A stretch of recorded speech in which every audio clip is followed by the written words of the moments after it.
Mobia kwaba heba yen channel so. And the video eba be share kwan a obefa so no invest ewo Ghana stock market. Kwan befa so na wato shares ewo company bi a opese auto shares ewo mu. Bi say MTN, GCB, Car Bank ene nia akeka. Se eye ene first time a uhu ye video a myself say obe like na wa subscribe. So o question bi anso a maye hu ewo comment section ne so. Yen sha asim.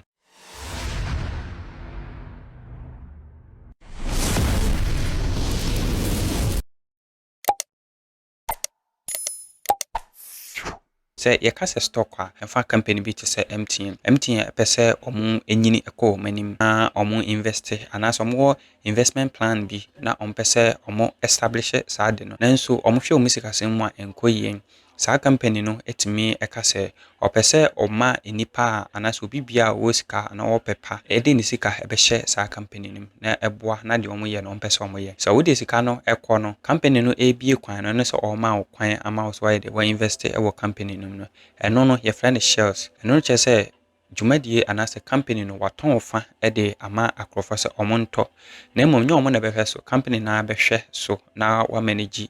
na waboa ama dwumadie na omo ye no akonanim eno no eye shares a wo kwa akoto se wo koto shares no ewia wo be ye shareholder na chese company no wo so wo chefa wo company no dwumadie a omudie company no enyin konanim a so wo mfaso ewo mu enti se wo ye basa wa be ye shareholder na sana company bi nso ebetumi aton shares no ye wo company a omohwe saa nema ni nyina so anase dwumaku ahwe saa nema ni nyina so eno ne Ghana Stock Exchange. Ghana Stock Exchange no omo na se company bi pese oton shares ema afufura anase enipa wode ne ho ekohya ase omo ma no tumi krata a echese obetima eden aton shares no company bi antimi nsore nka so oton shares na watan fie na waye ne opese oye agese ode ne ho ekodom Ghana stock market eba sa na Ghana stock market ne so omo nso ewo enkrofo a anase platform a yema omo kwanya a omo no eboa wo ema wotumi eden ekoto shares no omo ne ye from broker na sa companies no anase sa enkrofo no ebi a establish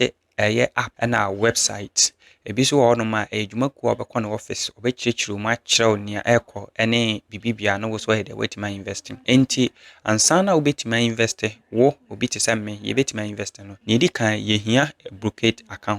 account no obetimi acreate bi ewo mobile phone so ana o laptop so eno na metro cc ana ansɛ obekọ brokerage company anase baby biara bi wo na watumi heden akocreate account emfaso nti a ewoma ye to shares no ebi ne se wo to shares awo company no ma company ni nyini konanim na shares no ekonanim a wotumi ton na wanya emfaso ewo mu eno no eye share price no ekonanim yemfa na se afi wo to shares a eye 2 Ghana cedis ebetumi aba se afi a ebesim no shares no ne bo ebekosoro ne bo kosoro a ebema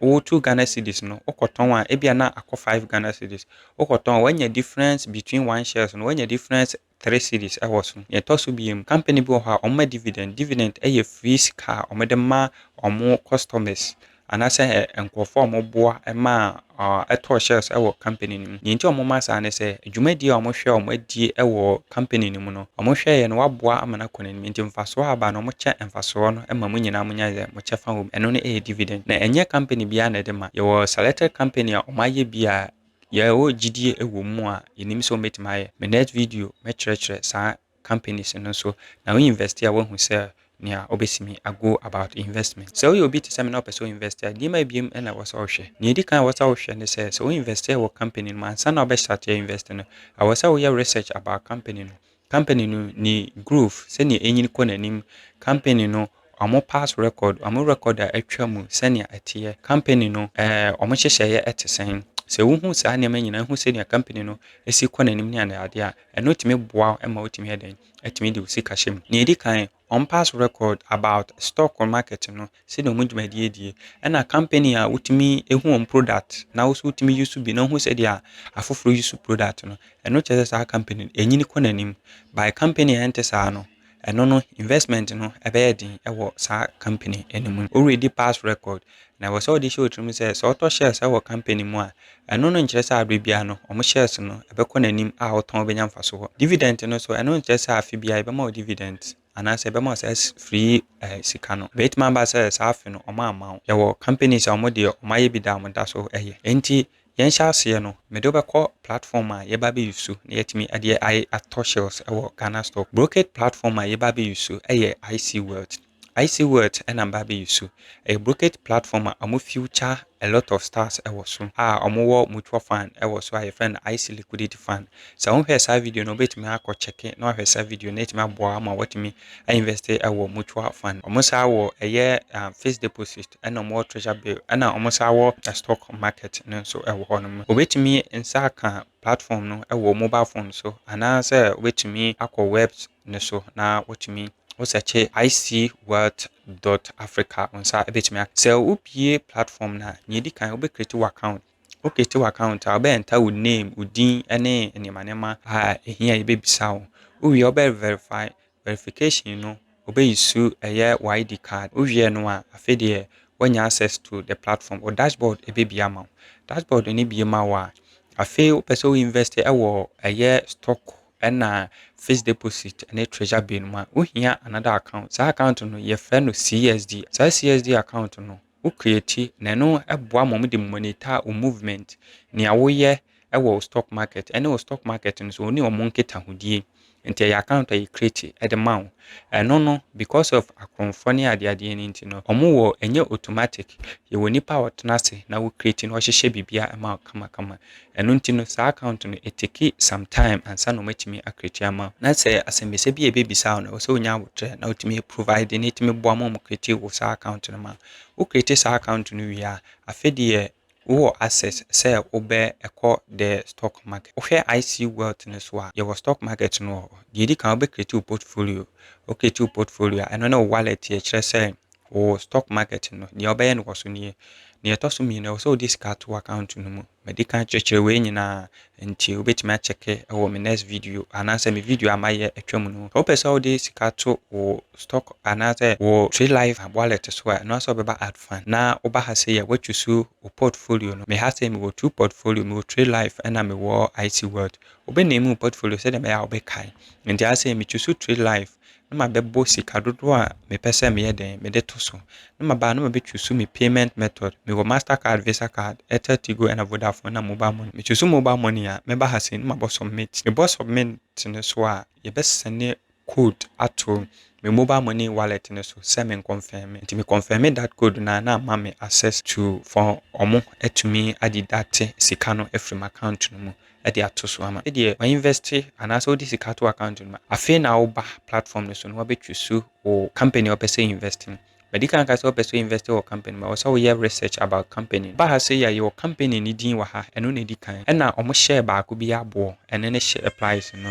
ɛna ɛda ne nyinaa ɛfa sɛ ɛnnɛ changes a aba ɛwɔ platform no so ɛna sɛ wowɔ shares ɛwɔ company mu sɛ wo shares no ɛda hɔ nom ɛno ne your shares ɛna 1 year changes a ɛyɛ high ɛfa sɛ afe ne nyinaa mu afe wei ɔmo price a akɔ soro wobɛhu ɛno so wɔ ha ɛna afe mo price a aba fam ɛno so wobɛhu no ha sɛ ɛna wobɛhu ɔmo month afe no mu ɔmo performance so woyi so web na ɛyɛ laptop anaa desktop na ɛno wotumi hu bibia ɛwɔ so ɛma wotumi read ɔmo chart no ɛho sɛnea ɛkɔ ɛne ɛba nti yɛwɔ company wei ɛwɔ ha sɛ company bebree company bɛyɛ 35 plus ɛna wɔ ha sɛ nti mehwɛ ha sɛ a mebɛtwu so company a mepɛ sɛ me invest ɛwɔ mu nti mehwɛ ha mewɔ company bebree mewɔ MTN wɔ ha mewɔ Access mewɔ bebree na wɔ ha nti yɛhwɛ ha sɛ